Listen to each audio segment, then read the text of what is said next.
நேயர்கள் அனைவருக்கும் புத்தம் புது காலை வணக்கம். ஸோ நேயர்களே பார்த்தீங்கன்னா வந்து நம்மளோட சன்ல இருக்கிற நிறைய ஃபேக்ட்ஸ் பற்றி நம்ம தொடர்ந்து கொஞ்ச நாளாக பார்த்துட்டு வந்துட்டு இருக்கோம். ஸோ இன்னைக்கும் அந்த ஃபேக்ட்ஸ் தான் உங்ககிட்ட நான் ஷேர் பண்ண போகிறேன். ஆனால் அதுக்கு முன்னாடி வாங்க நம்ம ஷோக்குள்ள போகலாம்.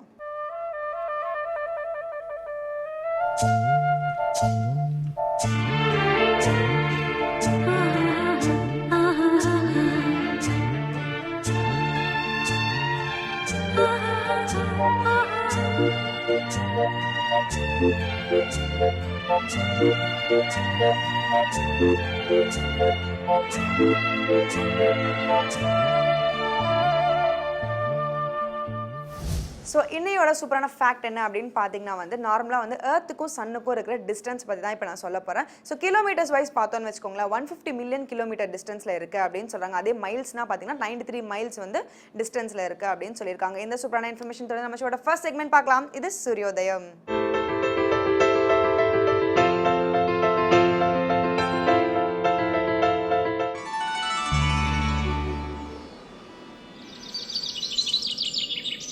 இன்று 6/2/2017 திங்கட்கிழமை, துன்முகி வருடம் தை மாதம் 24ஆம் தேதி.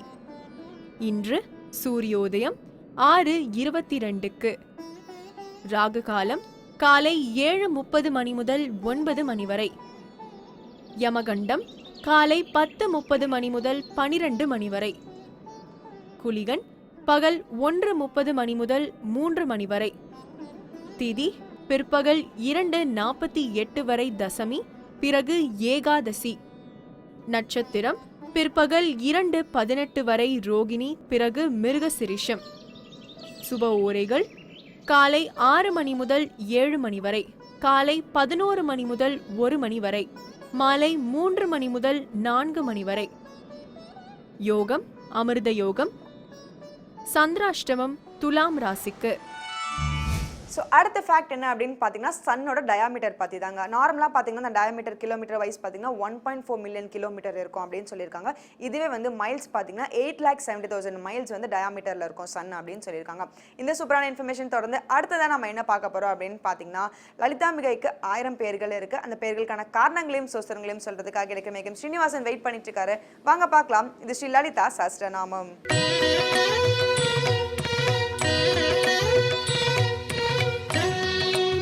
ஸ்ரீவித்யோபாசனாசக்தம் ஸ்ரீவித்யாபீடபூஷணம் ஸ்ரீவித்யாபினவம் வந்தே ஸ்ரீ கிருஷ்ணானந்த சர்க்குரும். அனைவருக்கும் இனிய காலை வணக்கம்.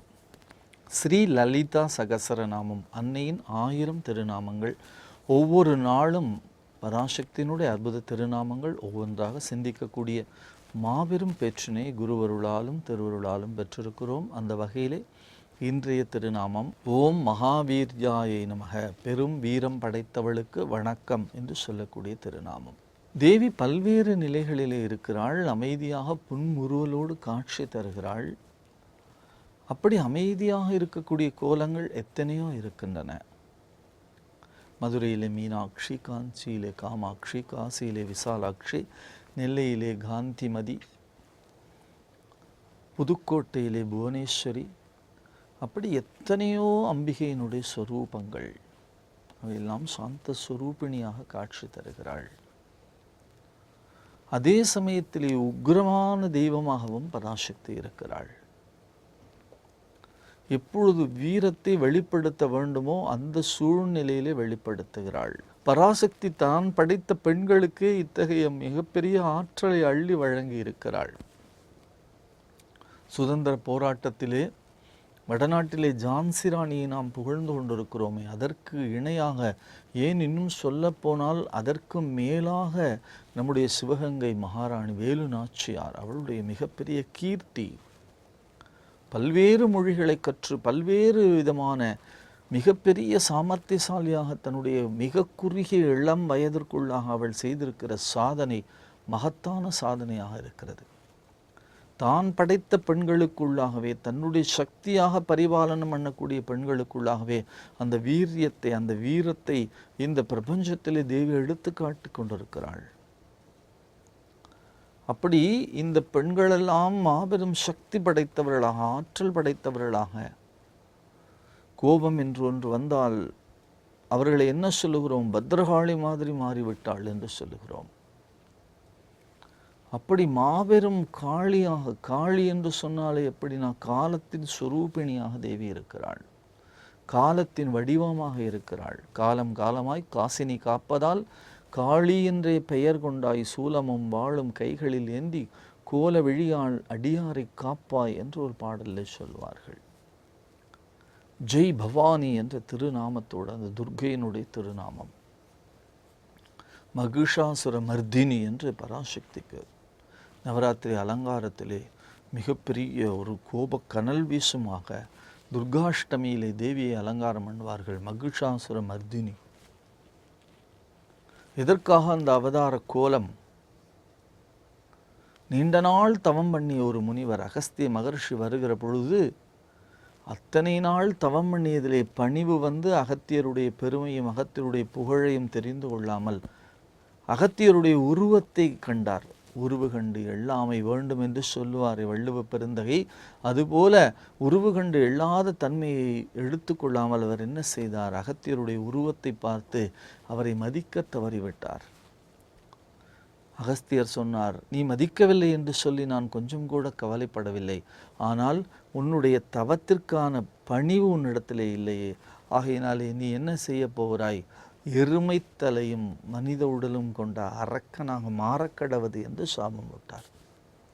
அவன்தான் மகிஷாசுரன். எருமைத்தலை, மனித உடல், அவன் செய்த அட்டகாசங்கள் பொறுக்க முடியாத அளவிற்கு தேவலோகத்திற்குள்ளேயே தேவேந்திரனை எல்லாம் விரட்டிவிட்டு அவனே அண்ட சராசரங்களையும் ஆட்சி பண்ணினான். எல்லோரையும் துன்புறுத்தினான். மூவரும் பயந்து போய் எதுவும் செய்ய முடியாமல் இருந்தார்கள். அன்னை ஆதி பராசக்தி இடத்திலே எல்லோருமாக முறையிட்டார்கள். பராசக்தி அப்படித்தான் 18 கரங்களை கொண்டு அஷ்டாதசபுஜ மகாலட்சுமி என்று சொல்லக்கூடிய மாபெரும் ஆற்றல் படைத்தவளாக வந்தாள். சொல்லுக்கடங்காவே பராசக்தி சூரத்தனங்களெல்லாம் வல்லமை தந்திடுவாள், பராசக்தி வாழி என்றே துதிப்போம் என்று சொல்லுவானே மகாகவி பாரதி. அப்படி அந்த சூரத்தனத்தை எடுத்துக்கொண்டு தேவி எத்தனை மிகப்பெரிய வீரியத்தோடு போர் புரிய முடியுமோ அத்தனை ஆற்றலோடும் போர் புரிந்து மகிஷனை சம்ஹாரம் பண்ணினாள். அவனை வெட்டி வீழ்த்துகிற பொழுது அவன் உடம்பிலே இருந்து தோன்றிய இரத்த துளிகளாலே எல்லா இடங்களிலும் மகிஷன் தோன்றிக் கொண்டே இருந்தான். தேவி தன்னுடைய சக்தியை கொண்டு அத்தனை இரத்தங்களையும் மீண்டுமாக அள்ளி குடித்து தரையிலே இரத்தம் சுட்டக்கூடாத அளவிற்கு பண்ணி அவனை முழுமையாக சம்ஹாரம் பண்ணினாள். ஆகையினாலே அவளுக்கு மகிஷாசுரமர்தினி என்று பெயர். அந்த வீரம், அந்த ஆற்றல், அந்த தேஜஸ், அந்த உருவத்தை பார்க்கிற பொழுது அத்தனை கடுமையான தன்மையாக இருக்குமாம். அப்படி கோபாவேசம் கொண்ட அந்த கண்கள், அந்த கண்களிலேயே அப்படி விரிந்து அந்த விழிகள் விரிந்து போயிருக்கும். பார்க்க பயமாக இருக்கும். அப்படி மிகப்பெரிய வீரியத்தை அவள் வெளிப்பாடு செய்தாள். மகிஷாசுரனை சம்ஹாரம் பண்ணுகிற பொழுது அவளே மகாலட்சுமியாக இருக்கிற பொழுது புன்னகை பூத்து சாந்த சுரூபிணியாக இருக்கிறாள். மகிஷாசுர மர்தினியாக வருகிற பொழுது பத்ரகாளியாக மாறுகிற பொழுது அவளுடைய ஆற்றல், அவளுடைய வீரம் இந்த உலகத்திற்கு பறைசாற்றப்படுகிறது. நாம் லலிதா சகஸ்ரநாமத்தினுடைய தொடக்கத்திலேயே பார்த்தோம். இந்த பண்டாசுரன் அவனுடைய சேனைகளை எல்லாம் வதம் செய்து, அவனுடைய புத்திரர்களை எல்லாம் பாலாஸ்திரிபுர சுந்தரனுடைய மூலமாக வதம் செய்து எல்லாவற்றையுமாக அழித்து எடுத்து பண்டாசுரனை வதம் செய்த மிகப்பெரிய வருணனை நீண்ட நாமங்கள், பல்வேறு நாமங்களிலே தொடர்ந்து வந்து கொண்டே இருந்தது. ஒரு பக்கம் ராஜமாதங்கி, ஒரு பக்கம் மிக அற்புதமாக மகாவராகி என்று 2 பேருமாக 2 ரதங்களிலே பயணிக்க நடுவிலே தேவி கிரிச்சக்கரம் என்று சொல்லக்கூடிய அந்த ஸ்ரீசக்கர ரதத்திலே ஏறி நின்று அந்த பண்டாசுரனை சம்ஹாரம் பண்ணினாள். பண்டாசுரனை வதம் பண்ணினாள். அது மட்டுமல்லாமல் தசாவதாரம் என்று சொல்லக்கூடிய 10 விதமான அவதாரங்களை தன்னுடைய நகங்களிலே இருந்தே தோற்றுவித்தாள் என்று லலிதா சகஸ்ரநாமம் நமக்கு சொல்லி அருள் பாலிக்கின்றது. 10 விரல்களிலே இருந்தும் 10 அவதாரங்களை செய்து கொடுமையான அரக்கர்கள், இரண்யன், இரண்யாட்சகன், இரண்யகசிபு, ராவணன், கும்பகர்ணன், சிசுபாலன், கம்சன் இத்தனை அரக்கர்கள் உண்டோ அத்தனை அரக்கர்களையும் தன்னுடைய சகோதரன் நாராயணன் மூலமாக, இன்னும் சொல்லப்போனால் அவளே நாராயண ஸ்வரூபமாக வந்து இருந்து எல்லா அரக்கர்களையும் அழித்து அருள்பாலித்தாள். அந்த வீரம், அந்த ஆற்றல், அந்த பெருமை, அந்த மாபெரும் அளவற்ற சக்தி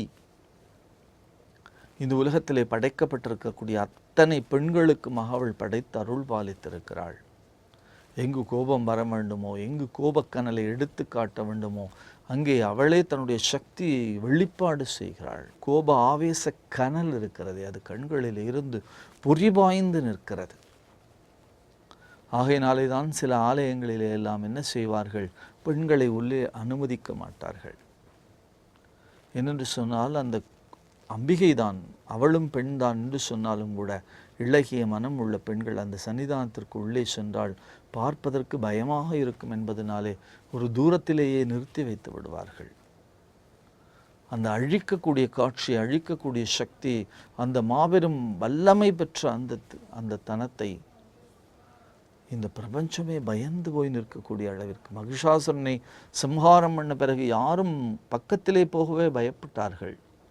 தேவியை பல்வேறு நாமங்களை சொல்லி போற்றி போற்றி போற்றி துதித்து கொண்டே இருந்தார்கள்.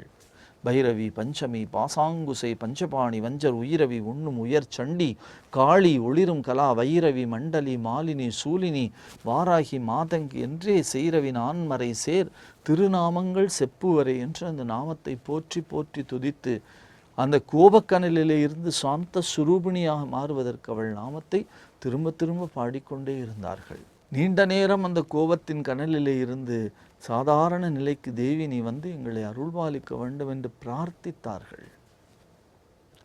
அந்த வீர ஆவேசம், அந்த கோபக்கனல், அந்த ஆற்றல், அந்த ஆளுமை, அந்த தேஜஸ், அந்த பெருமை இருக்கிறதே தேவியினுடைய பெருமை. அரக்கர்களை சம்ஹாரம் பண்ணும்போது மட்டுமல்ல, இந்த உலகத்திலே எங்கெல்லாம் தீமை விளைகிறதோ அந்த தீமைகளை எல்லாம் தேவி அடியோடு அகழ்ந்தெடுப்பவளாக இருக்கிறாளாம். அது எங்கே தீமையாக, நம்முடைய ஹிருதயத்திலேயும் கூட எப்படி இருக்கிறது? அகந்தை என்று சொல்லக்கூடிய மிகப்பெரிய, எதனாலே இவ்வளவு அரக்கர்கள் தோன்றினார்கள்? தான் என்ற அகங்காரம், தான் என்று சொல்லக்கூடிய அகங்காரம் எங்கே வருகிறதோ அங்கேதான் என்ன தோன்றுகிறது? அரக்கத்தனம் தோன்றுகிறது. என்னை விட்டால் யாரும் இல்லை, நான் தான் இந்த பிரபஞ்சத்தினுடைய தலைவனாக இருக்கிறேன். ஒவ்வொருவரும் தன்னையே முதன்மைப்படுத்தி கொண்டார்கள். இரண்யன் என்ன செய்தான்? தான் கடவுள் என்று சொன்னான். அந்த அளவிற்கு அவருடைய அகந்தை. ஆகையினாலே தான் மிக அழகாக வருகை பருவத்திலே சொல்லுவாரே நம்முடைய குமரகுருபரர், அகந்தை கிழங்கை அகழ்ந்து எடுக்கும் தொழும்பர் உலக்கோயிற்கு ஏற்றும் விளக்கு என்று சொல்லுவார். அப்படி அகந்தையை கிழங்காக உருவகம் பண்ணி அந்த கிழங்கை அகழ்ந்து கீழே அடியோடு எடுக்கக்கூடிய தன்மையுடையவளாக தேவி பராசக்தி பரிபாலிக்கின்றாள். ஆகையினாலே அவளுடைய வீரம் இருக்கிறதே, அது சொல்லிக்கொண்டே போகக்கூடிய அளவிற்கு மிகப்பெரிய ஆற்றல் மிக்கது. அப்படிப்பட்ட வீரம் பொருந்திய, அப்படிப்பட்ட மிகப்பெரிய ஆற்றல் தேஜஸும் பொருந்திய பராசக்தி இந்த விடியற்காலையிலே சிந்திப்பதன் மூலமாக நமக்கும் மிகப்பெரிய வீரமும் ஆண்மையும் மிகப்பெரிய வல்லமை படைத்த சக்தியும் இந்த உலகத்திலே நடக்கக்கூடிய கொடுமைகளை எல்லாம் எதிர்த்து நின்று நேருக்கு நேர் பேசக்கூடிய ஆற்றலுமாக நமக்கும் வர வேண்டும் என்று இந்த நாமத்தை சொல்வதன் மூலமாக ஓம் மகாவீர்யாயே நமக, வீரமும் வெற்றியும் நிறைந்த இந்த திருமகளை நாம் வணங்கி வழிபாடு செய்வோம் இந்த விடியற்காலையில் என்று சொல்லி பராசக்தியினுடைய அற்புத திருநாமங்களை தொடர்ந்து சிந்திப்போம். நாளை சந்திப்போம். நன்றி, வணக்கம்.